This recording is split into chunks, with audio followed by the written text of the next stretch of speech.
السلام عليكم. وعليكم السلام ورحمة الله وبركاته. ممكن بس كده نسأل محاضرة والله مش فاضي. والله 5 دقايق مش هنطول معاكم وممكن تكسب معانا ان شاء الله حاجه حلوه. تمام، اول سؤال معانا، ما اسم خازن النار؟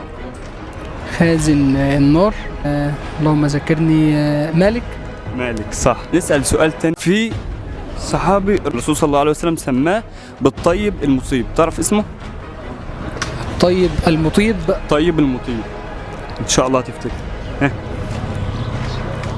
اللهم ذكرني. مش شايف انه صعب شوية؟ طب قول كده اي حاجه كده، خمن كده. ابو بكر الصديق. لا، طب بص، هديك 5 ثواني، لو مش عارف قول الحمد لله. 1 2 3 4 5. الحمد لله. آخر سؤال معانا، ما هي مهنة الرسول قبل البعثة الإلهية؟ الرسول السلام. مهنة الرسول كان تاجر وكان راعي. صح. آخر طلب هطلبه منك، تمام؟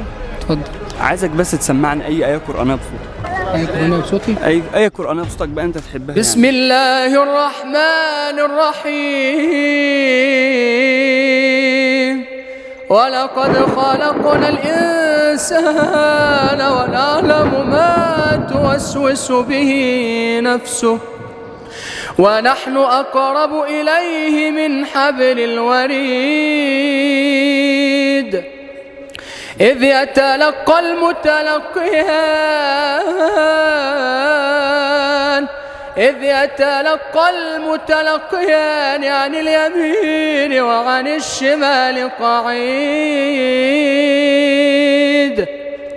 ما يلفظ من قول إلا لديه رقيب عتيد وجاءت سكرة الموت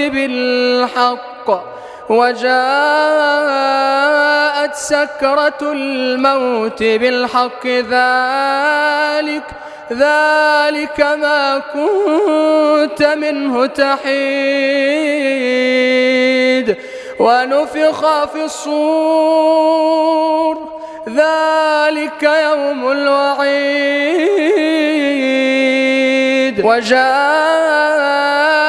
كل نفس معها سائق وشهيد لقد كنت في غفلة من هذا فكشفنا عنك غطاءك فبصرك اليوم حديد. الله عليك يا عم، بس دماغك حبيبي حبيب والله.